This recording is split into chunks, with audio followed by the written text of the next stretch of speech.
Salut Fabiola, comment ça va, mon ami? Bonjour Guy, je vais bien, merci. Et de ton côté? Ben, ça va très bien. Ça fait toujours un grand plaisir de recevoir quelqu'un, de recevoir une amie, une sœur dans cette rubrique que nous appelons D'où viens-tu, mon ami? Dis-moi d'où tu viens, mon ami, parce que l'objectif pour nous, c'est de faire comprendre et connaître aux Comtés-Unis de Prescott Russell les personnes qui vivent ici désormais et qui certainement, venant de chez elles, ont apporté quelque chose de leur culture. Et justement, moi j'ai envie de demander tout de suite à mon amie Fabiola, tu vis à Rockland avec ta famille, dis-moi comment tu te sens dans cette belle ville, sinon dans cette région. Merci Guy.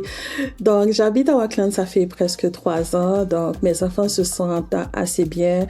Ils se sont adaptés. Et moi, je peux dire que je me suis très bien adaptée. Ma famille s'est très bien adaptée. Et ce que j'aime aussi avec Rockland, c'est que c'est le juste milieu. C'est cette sensation de banlieue et cette sensation de ville en même temps. Et je peux faire une anecdote, c'est que là, quand je venais d'arriver, j'achetais mes œufs dans les grandes surfaces et maintenant, je prends mes œufs directement de la ferme. C'est un détail, mais c'est quelque chose qui me rappelle vraiment Haïti et qui apporte beaucoup d'émotions.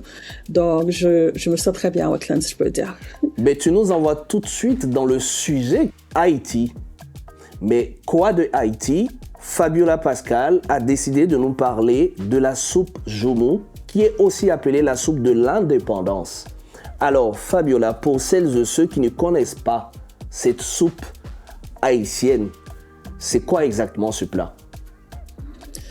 Bon, la soupe de Giromo, qu'on appelle aussi soupe de l'indépendance, c'est plus qu'une soupe, ok? C'est l'histoire d'un pays, l'histoire d'un peuple dans un bol. Le 1er janvier 1804, lorsque Haïti a proclamé son indépendance et est devenu le premier peuple noir à avoir simplement libre par elle-même. Donc, les anciens esclaves ont eu le privilège de savourer cette soupe pour la première fois. Donc, en tant qu'esclaves avant l'indépendance, ils pouvaient cuisiner, mais ils n'avaient pas le droit de goûter cette soupe. Cette soupe était seulement réservée aux colons. Donc, c'est la première fois qu'ils ont eu la chance de savourer cette soupe. Ça peut paraître comme un geste simple, mais ce geste simple est devenu pour nous et comme pour nous un acte de liberté. Ouais. Donc, c'est notre façon de nous souvenir, c'est notre façon de célébrer. De toute la lutte qu'il y a eu pour pouvoir accéder justement à cette indépendance, je comprends très bien. Alors, dis-moi, Fabiola, cette soupe de l'indépendance, quels sont les ingrédients qu'on ne peut absolument pas oublier pour qu'une vraie soupe Joumou soit réussie? La première chose, c'est le giromo, OK? Exactement. C'est notre potiron des Antilles. Donc, sans lui, on ne peut pas avoir de soupe Joumou en tant que tel. Ensuite, on a le bœuf épicé. Et je peux dire, on peut ajouter d'autres viandes, mais d'habitude, culturellement, on le fait avec le bœuf, mais on peut ajouter aussi du poulet ou autre viande. Donc, ensuite, on a les carottes, le céleri, le chou, les poireaux, les épices comme l'ail, le thym. Est-ce que j'ai tout dit? Je pense que j'ai tout dit, mais ce qui est le plus important à se rappeler, c'est le temps. C'est le temps qu'on prend pour préparer cette soupe. C'est une soupe qu'on commence la veille. Non, Okay, on commence à préparer la veille. Mais les Oui, gens auront faim. Si vous commencez à préparer la veille, c'est le lendemain qu'ils doivent manger là. C'est ça, parce qu'il y a une chose que j'ai oublié de dire, c'est que même si cette soupe, c'est une soupe de l'indépendance qu'on cuisine le plus souvent le 1er janvier, mais traditionnellement, les familles haïtiennes cuisinent cette soupe le dimanche matin. Donc, oui. tous les dimanches matin, c'est devenu notre culture. Donc, on le fait. Donc, le samedi, la famille se réunit, les enfants sont là, ils sont en train d'éplucher. C'est donc une soupe vraiment qui rassemble en fait les familles et même les communautés. Ouais.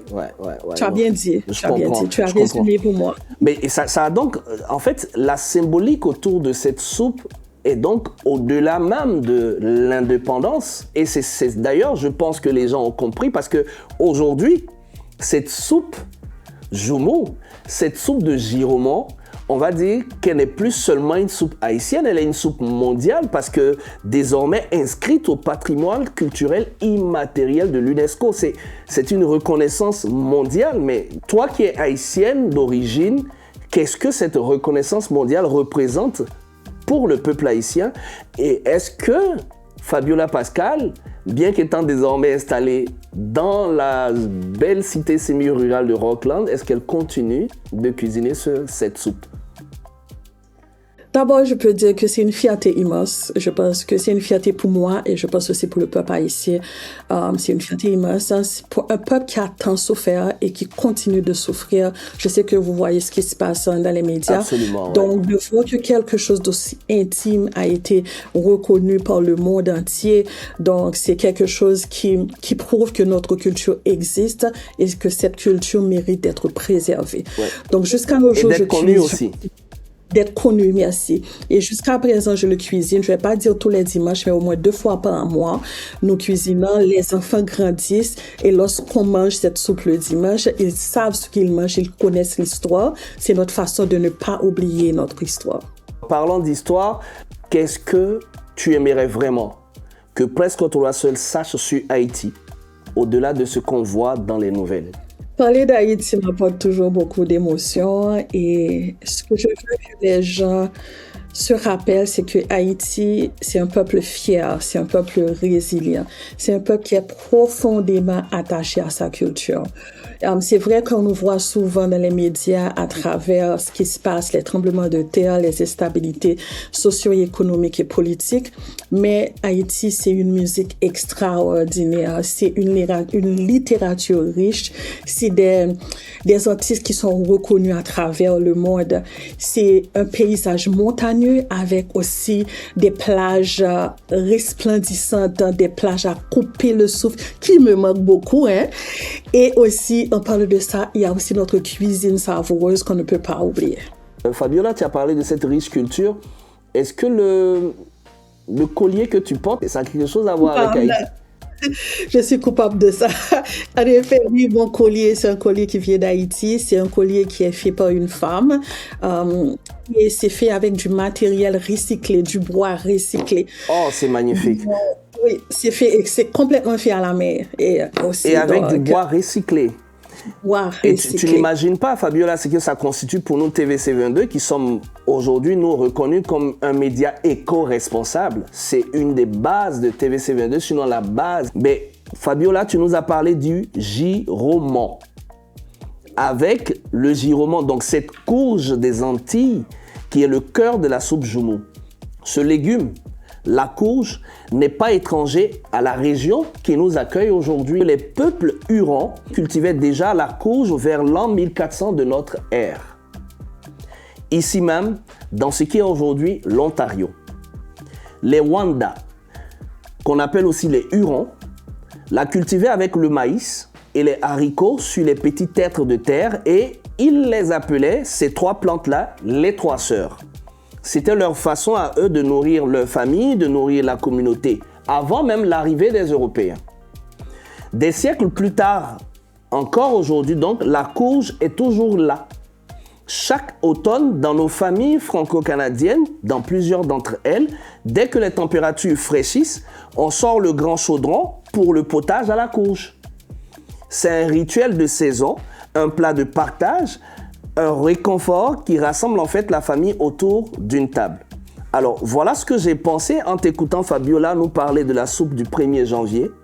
C'est que de Haïti à Rockland, d'un chaudron à l'autre, d'une histoire à l'autre, c'est le même légume, la même chaleur, le même geste de rassembler les siens autour d'un repas qui veut dire quelque chose, qui veut dire amour, j'ai envie de dire. Et oui, tout à fait. Moi, j'ai envie de dire... Ouais, vas-y, Fabiola, tu veux dire quelque chose? Je voudrais ajouter la façon que tu as expliqué, la façon qu'ils cuisinent ça me rappelle un autre plat haïtien qui s'appelle le chiaka et qui est fait aussi avec le giromo, comme vous avez dit, haricots et maïs de la même façon. Ça, ce sera pour une autre fois. Et ça me fait comprendre, en fait, que culinairement, le peuple haïtien n'est sûrement pas dépaysé ici à Presque Autrement Seul. Ça, c'est sûr. Merci Fabiola, c'est un plaisir et à tantôt pour certainement parler d'un autre pan de la culture de Haïti. Tout à fait. Merci beaucoup, Guy. Merci. Allez, bonne journée. Bye-bye. Bye.